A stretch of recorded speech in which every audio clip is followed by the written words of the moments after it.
put in prison for. And for how long he had been there, and that he escaped, and how he escaped. I asked Daryl if he knew anything about how Lester got from Ohio to his mother's house. I can't imagine, man. It would have had to been underground, as far as I could tell. It's like, how the hell does somebody do that? Paranoid constantly. I mean, you'd worry about who you talk to, who they are, where they're coming from, who's behind you, what's in front of you. It's like, geez, I wouldn't want to live like that. I couldn't imagine that. And what was it? How did he handle all of that? Could you get a sense of how it weighed on him, or if it weighed on him at all? You know, I think that he was probably used to it in a way because of his self-control that he gained, I think, through time in prison. I think that self-control then kind of came across in staying free. I also asked Daryl what his life was like during that time, and he said Lester was not a monster to him. I knew what type of person he was supposed to be or portrayed to be, but I tend to take people at what I see and not what I'm told or hear. I listen, of course, I hear, but he saw me as family. He saw me as a part of family that he could trust, I guess. He saw me as family that he wanted to be part of and give something to in raising, some type of fundamental foundation of ethic, okay? Maybe because he did what he did, he felt that he needed or wanted to instill something in me to make sure that, somehow or another, indirectly or directly, I didn't go that way. But you think from his standpoint, he felt like he was a father to you, that he was trying to play that role for you. No, he wasn't. He never tried to play father. He tried to play mentor, would be a better word for it. Are there specific things you remember when he let his hair down? Was there music he liked, or a favorite food, or a thing to eat, or a thing to do? All of it, man. All of it. I mean, he would share music, he would share stories, he would share books, even though I didn't read anything that didn't have anything to do with martial arts or architecture.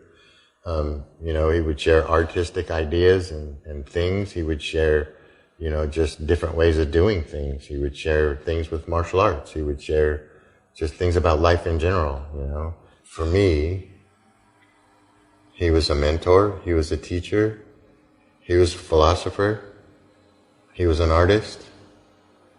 He was a martial artist. He was a friend. And, that's what I got out of our entire relationship. Daryl didn't go into the events that prompted Lester to leave, but said he exited without warning or fanfare. I don't know what the situation was, but I do know that him and my mom had a conversation about it, and there was something that I believe at that time, after a certain amount of time, my mom was no longer willing to have us in that situation. And it was amicable, and he left. How he even left, I couldn't even tell you. I mean, I got up, I went to school, I said later, and I come home and my mom tells me that he's gone. Yeah, he left some stuff that he wanted me to have. He told my mom to share some stuff with me that she did, and, I was cool. It was not that big a deal because it was expected anyway, because I knew what the hell he had done, and I knew it wasn't going to be long. He can't stay in one place very long. So, and it was just a matter of time before he would leave anyway.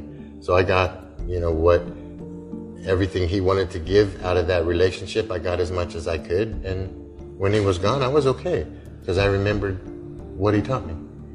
Do you remember some of the things specifically that he left for you? It was just like books and art supplies and just some of the stuff that he had that, you know, were not valuable, but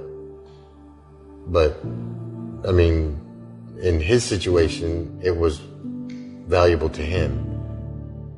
Daryl told me that was the last time he or his mom saw or spoke with Lester.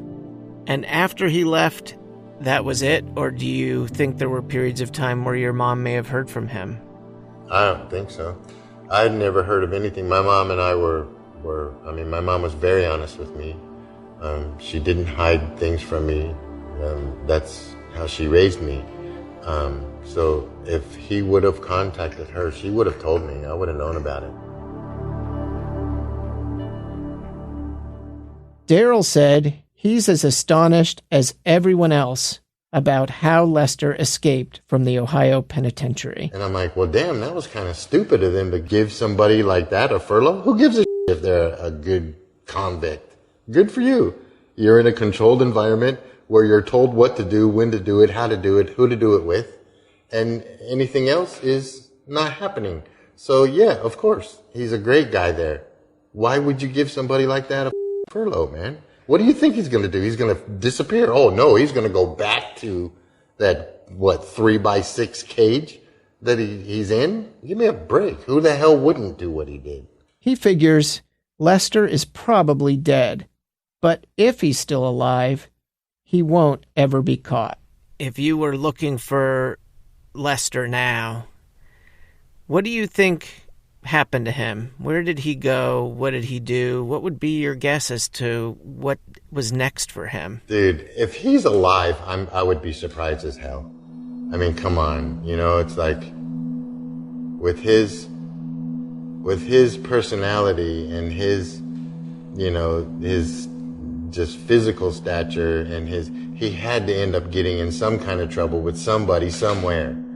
You're looking for this dude and he's been gone for 40 years? And it's like, you haven't found him yet. What the hell makes you think you're going to find him? What he said next, right before we ended our interview, was jarring because it was so unexpected. It's a moment that I think perfectly captures the challenge that law enforcement has faced with those few people close to Lester over his long lifetime. These people have chosen not to focus on the gravity of his crime, whether out of fear, loyalty, or sometimes love. And if he was listening to this, if he was still alive in the unlikely event, and he was listening to this, what would you want him to hear you say? What's up? Damn!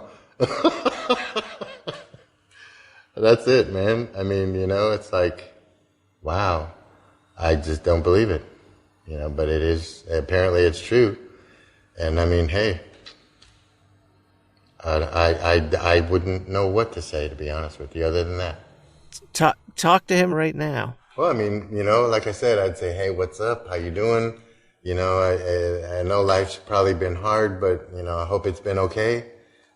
Obviously you're still out because they're still contacting me about you. So it's like, you know, dude. Wow. Next time, Lester's family tries to keep a united front. If you come back and try to talk to my dad, he's not going to have anything to say. Just wanted to let you know that I wouldn't bother calling my dad because he ain't going to give me shit.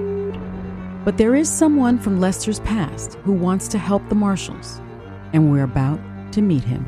I want justice to be done.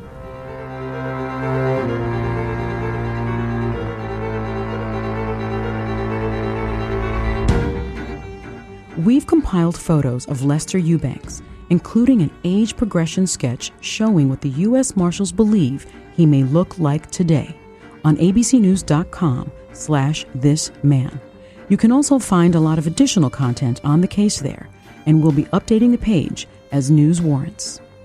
If you have seen Lester Eubanks or have any information about his whereabouts, you can provide your tip directly to the U.S. Marshals at 1-866-4-WANTED. That's 1-866-492-6833. If you haven't already, subscribe to this podcast and give us a rating and a review. Have You Seen This Man is a production of the ABC News Investigative Unit and ABC Audio. Written and reported by Senior Investigative Producer Matthew Mosk. Additional reporting by producer Alex Hosenball and associate producer Jinsol Jung. Production by Susie Liu. Special thanks to Josh Cohan, Lauren Efron, and Stacia Deshishku. Cindy Galley is our Chief of Investigative Projects. Chris Vlasto is Senior Executive Producer. I'm Sunny Hostin.